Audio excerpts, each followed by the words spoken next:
hearts beat to the city street. Hello everyone and welcome back. ഇന്ന് നമുക്കൊരു ഓണസദ്യ കഴിക്കാൻ പോയാലോ? ഇന്നത്തെ ഓണസദ്യ നമുക്കൊരു മെഗാ ഓണസദ്യയാണ്. നേരത്തെ തന്നെ എല്ലാവരും ഹാജരായിട്ടുണ്ടായി.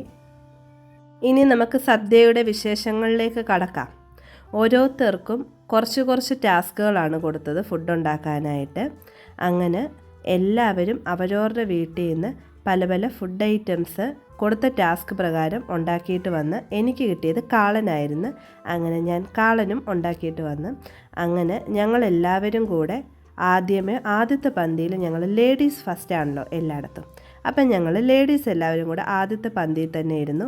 ഞങ്ങൾക്ക് ഉപ്പ് തൊട്ട് കർപ്പൂരം വരെ എല്ലാ ജെൻസും വന്ന് ഞങ്ങൾക്ക് വിളമ്പി തന്നു. ഈ ഓണസദ്യയുടെ പ്രത്യേകത എന്ന് പറഞ്ഞാൽ ഇവിടെ വെസ്റ്റ് ബംഗാളിൽ സുഗുണയിലുള്ള എല്ലാ മലയാളികളും ഉണ്ട്. ഇവിടെ ആർമി എംപ്ലോയീസ് ആയിട്ടുള്ള എല്ലാ മലയാളികളും ഇവിടെ ഒത്തുചേരുന്നുണ്ട്.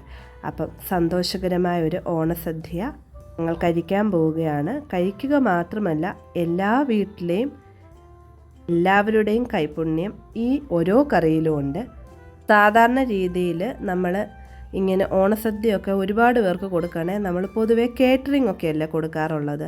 എന്നാൽ ഇവിടെ നമ്മൾ തിരിച്ച് നമ്മൾ ഓരോരുത്തരും അവരവരുടെ വീട്ടിൽ നിന്ന് ഓരോരോ കറികൾ ഉണ്ടാക്കിയിട്ട് വന്ന്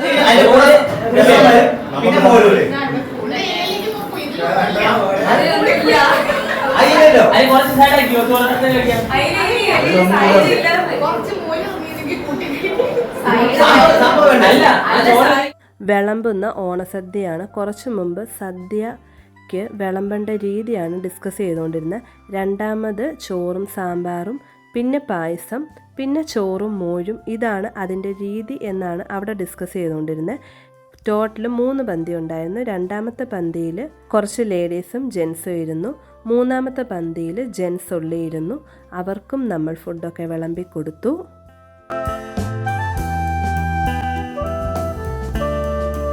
അതിൻ്റെ ഇടയിൽ പൂക്കൾ കൊണ്ട് വന്നപ്പോഴത്തേക്ക് നമ്മൾ ആദ്യത്തെ പന്തിയിലും രണ്ടാമത്തെ പന്തിയിലും കഴിച്ചു കഴിഞ്ഞവരെന്നാൽ പിന്നെ പൂക്കളത്തിന് വേണ്ടുന്ന രീതിയിലെല്ലാം ഇതളുകൾ എല്ലാം വേർതിരിച്ചെടുത്ത് നമ്മുടെ പൂക്കളത്തിന് വേണ്ടുന്ന രീതിയിലെല്ലാം സെറ്റ് ചെയ്യാമെന്ന് നമ്മളെല്ലാവരും കൂടെ തീരുമാനത്തിലെത്തി. അങ്ങനെ ഞങ്ങളെല്ലാവരും ആ ഒരു പരിപാടിയിൽ മുഴുകിയിരിക്കുകയാണ്. ഇതിൻ്റെ ഇടയിൽ കുട്ടിപ്പട്ടാളങ്ങൾക്കെല്ലാം നല്ല സന്തോഷമായി. പൂക്കളെല്ലാം കൂടെ കണ്ടപ്പോഴത്തേക്ക് അവരും അണ്ണാറക്കണ്ണനും തന്നാലായതെന്നാണല്ലോ, അവരെ കൊണ്ടാവുന്ന രീതിയിൽ അത് ചെയ്യുവാണ്.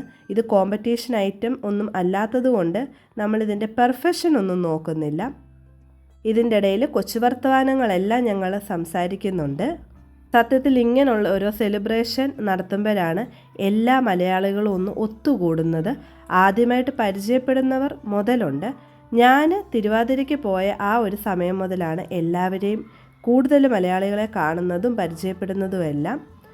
തിരുവാതിരയ്ക്ക് വേണ്ടുന്ന നിലവിളക്കിൽ വെക്കാൻ വേണ്ടുന്ന പൂ ഇവിടെ കോർത്ത് സെറ്റ് ചെയ്യുവാണ്.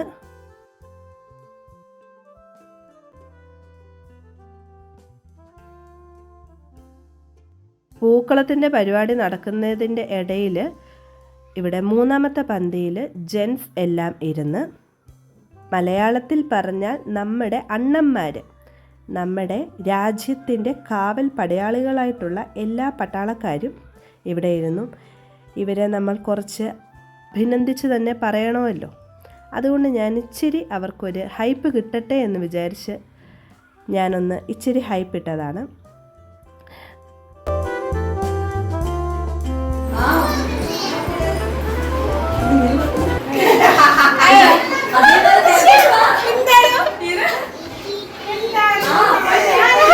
പൂക്കളത്തിൻ്റെ പരിപാടിയൊക്കെ കഴിഞ്ഞപ്പോഴത്തേക്ക് തിരുവാതിര ടീം ഒരു റീൽ എടുക്കാം എന്ന് വിചാരിച്ച് അതിൻ്റെ കാര്യങ്ങൾ ചെയ്യുവാണ്.